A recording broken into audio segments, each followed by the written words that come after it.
ಓಂ ಶ್ರೀ ಗುರುಭ್ಯೋ ನಮಃ. ಎಲ್ಲರಿಗೂ ನಮಸ್ಕಾರ. ಧೃತಿ ಡಿವೋಷನಲ್ ಚಾನಲ್ಗೆ ನಿಮ್ಮೆಲ್ಲರಿಗೂ ಆತ್ಮೀಯ ಸ್ವಾಗತ. ಇಂದಿನ ಈ ವಿಡಿಯೋದಲ್ಲಿ ಹಿಂದೂ ಧರ್ಮದಲ್ಲಿ ಅತ್ಯಂತ ಪವಿತ್ರ ಮತ್ತು ಪುಣ್ಯಪ್ರದವಾದ ಚಾತುರ್ಮಾಸದ ಬಗ್ಗೆ ಸಂಪೂರ್ಣವಾದಂಥ ಮಾಹಿತಿಯನ್ನು ತಿಳಿದುಕೊಳ್ಳೋಣ ಸ್ನೇಹಿತರೆ. ಇವತ್ತಿನ ವಿಡಿಯೋದಲ್ಲಿ ಚಾತುರ್ಮಾಸ ಯಾವಾಗ ಆರಂಭವಾಗುತ್ತದೆ, ಯಾಕೆ ಈ 4 ತಿಂಗಳುಗಳಿಗೆ ಇಷ್ಟೊಂದು ಮಹತ್ವ ನೀಡಲಾಗಿದೆ, ಈ ಅವಧಿಯಲ್ಲಿ ಯಾವ ವ್ರತಗಳನ್ನು ಆಚರಿಸಬೇಕು, ಯಾವ ದಾನ ಮಾಡಿದರೆ ಯಾವ ಫಲ ಸಿಗುತ್ತದೆ, ಹಾಗೆ ಯಾವ ನಿಯಮಗಳನ್ನು ಪಾಲಿಸಬೇಕು, ಶಾಸ್ತ್ರಗಳು ಮತ್ತು ಪುರಾಣಗಳು ಈ ಕಾಲದ ಬಗ್ಗೆ ಏನು ಹೇಳುತ್ತವೆ, ಇವೆಲ್ಲವನ್ನು ಸರಳವಾಗಿ ಮತ್ತು ವಿವರವಾಗಿ ತಿಳಿದುಕೊಳ್ಳೋಣ.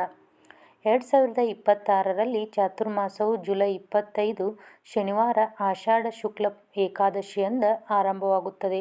ಈ ದಿನವನ್ನು ದೇವಶಯನ ಏಕಾದಶಿ ಅಥವಾ ವಿಷ್ಣು ಶಯನೋತ್ಸವ ಎಂದು ಕರೆಯಲಾಗುತ್ತದೆ. ಅನುರಾಧ ನಕ್ಷತ್ರ ಅಥವಾ ಬ್ರಹ್ಮಯೋಗದಲ್ಲಿ ಆರಂಭವಾಗುವಂತಹ ಈ ಪವಿತ್ರ ಕಾಲವು ಕಾರ್ತಿಕ ಶುಕ್ಲ ಪೂರ್ಣಿಮೆಯವರೆಗೂ ಮುಂದುವರಿಯುತ್ತದೆ.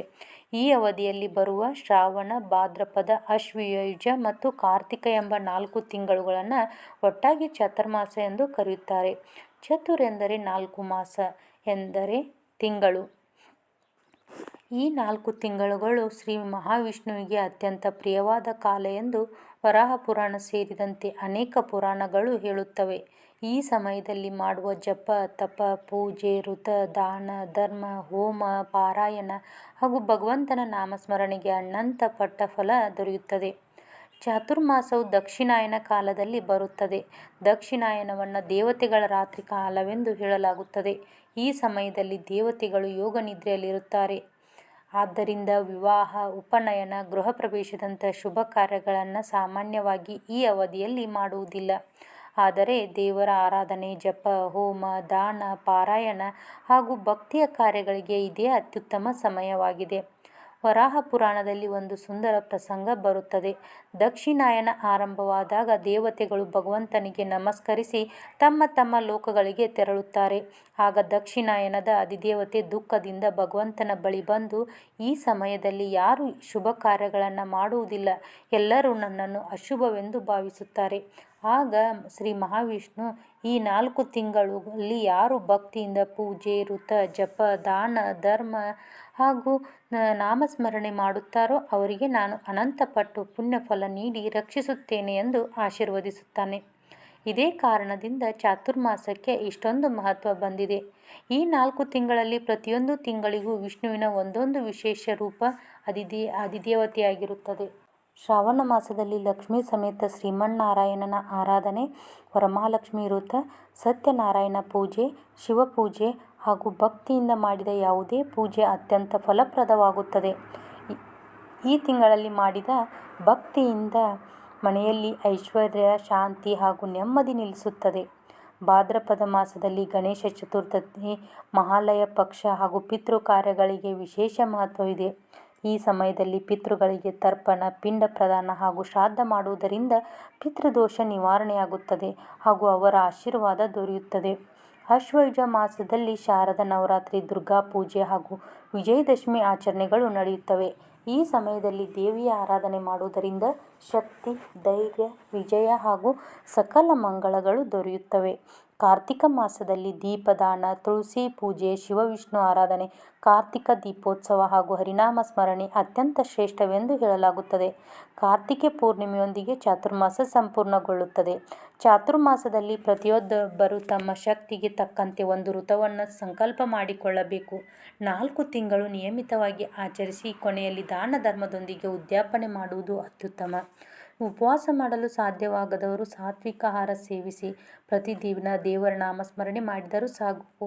ಭಗವಂತ ಭಕ್ತಿಯನ್ನು ಮಾತ್ರ ನೋಡುತ್ತಾನೆ, ವೈಭವವನ್ನು ಅಲ್ಲ.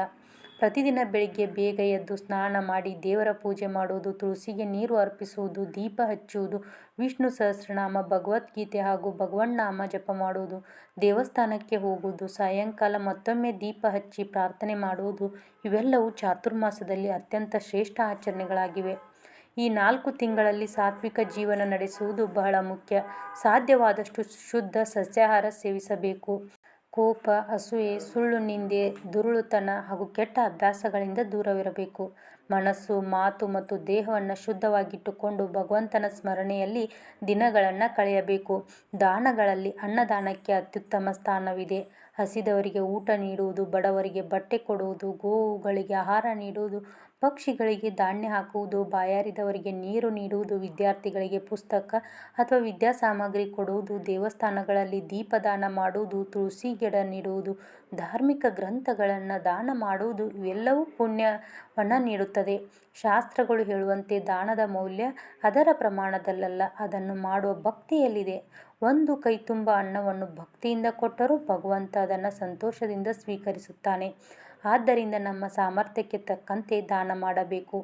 ವರಾಹ ಪುರಾಣದಲ್ಲಿ ಭೂದೇವಿಯ ಪ್ರಶ್ನೆಗೆ ಉತ್ತರವಾಗಿ ಶ್ರೀ ವರಾಹಸ್ವಾಮಿ ಚಾತುರ್ಮಾಸದಲ್ಲಿ ಮಾಡಿದ ಋತ, ಜಪ, ಪೂಜೆ, ದಾನ ಹಾಗೂ ಧರ್ಮ ಕಾರ್ಯಗಳು ಭಕ್ತರನ್ನು ಜನ್ಮ ಜನ್ಮಾಂತರಗಳವರೆಗೆ ರಕ್ಷಿಸುತ್ತವೆ. ಆದ್ದರಿಂದ ಈ 4 ತಿಂಗಳುಗಳಲ್ಲಿ ವ್ಯರ್ಥವಾಗಿ ಕಳೆಯದೆ ಭಗವಂತನ ಸ್ಮರಣೆಯಲ್ಲಿ ಕಳೆದರೆ ಜೀವನದಲ್ಲಿ ಸುಖ, ಶಾಂತಿ, ಆರೋಗ್ಯ, ಐಶ್ವರ್ಯ ಹಾಗೂ ಆಧ್ಯಾತ್ಮಿಕ ಪ್ರಗತಿ ದೊರೆಯುತ್ತದೆ.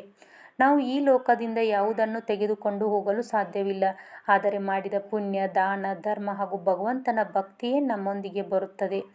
ಆದ್ದರಿಂದ ಈ ಚತುರ್ಮಾಸದ ಪ್ರತಿಯೊಂದು ದಿನವನ್ನು ಸದುಪಯೋಗಪಡಿಸಿಕೊಳ್ಳೋಣ. ಸಾಧ್ಯವಾದಷ್ಟು ಜಪ ಮಾಡೋಣ, ಪೂಜೆ ಮಾಡೋಣ, ದಾನ ಮಾಡೋಣ, ಬಡವರಿಗೆ ಸಹಾಯ ಮಾಡೋಣ, ದೇವರ ನಾಮಸ್ಮರಣೆ ಮಾಡೋಣ. ಖಂಡಿತವಾಗಿಯೂ ಶ್ರೀಹರಿಯ ಕೃಪೆಯಿಂದ ನಮ್ಮ ಜೀವನದಲ್ಲಿ ಇರುವ ಅನೇಕ ಕಷ್ಟಗಳು ದೂರವಾಗಿ ಸುಖ, ಶಾಂತಿ ಮತ್ತು ನೆಮ್ಮದಿ ನೆಲೆಸಲಿ ಎಂದು ಪ್ರಾರ್ಥಿಸೋಣ. ಮುಂದಿನ ವಿಡಿಯೋಗಳಲ್ಲಿ ಚಾತುರ್ಮಾಸದಲ್ಲಿ ಪ್ರತಿದಿನ ಪಾಲಿಸಬೇಕಾದ ಸರಳ ನಿಯಮಗಳು, ಯಾವ ದಿನ ಯಾವ ದಾನ ಮಾಡಬೇಕು, ಯಾವ ವ್ರತ ಆಚರಿಸಬೇಕು, ಅದರ ಫಲಗಳೇನು ಎಂಬುದನ್ನು ಒಂದೊಂದಾಗಿ ವಿವರವಾಗಿ ತಿಳಿಸಿಕೊಡುತ್ತೇನೆ. ಆದ್ದರಿಂದ ಧೃತಿ ಡಿವೋಷನಲ್ ಚಾನಲನ್ನು ಸಬ್ಸ್ಕ್ರೈಬ್ ಮಾಡಿ ವಿಡಿಯೋವನ್ನು ನಿಮ್ಮ ಕುಟುಂಬ ಮತ್ತು ಸ್ನೇಹಿತರೊಂದಿಗೆ ಹಂಚಿಕೊಳ್ಳಿ. ಧನ್ಯವಾದಗಳು. ಶ್ರೀಮನ್ನಾರಾಯಣನ ಹಾಗೂ ಮಹಾಲಕ್ಷ್ಮೀ ದೇವಿಯ ಕೃಪೆ ನಿಮ್ಮೆಲ್ಲರ ಮೇಲೂ ಸದಾ ಇರಲಿ. ಮತ್ತೆ ಮುಂದಿನ ವಿಡಿಯೋದಲ್ಲಿ ಸಿಗ್ತೀನಿ. ಸರ್ವೇ ಜನೋ ಸುಖಿನೋ ಭವಂತು.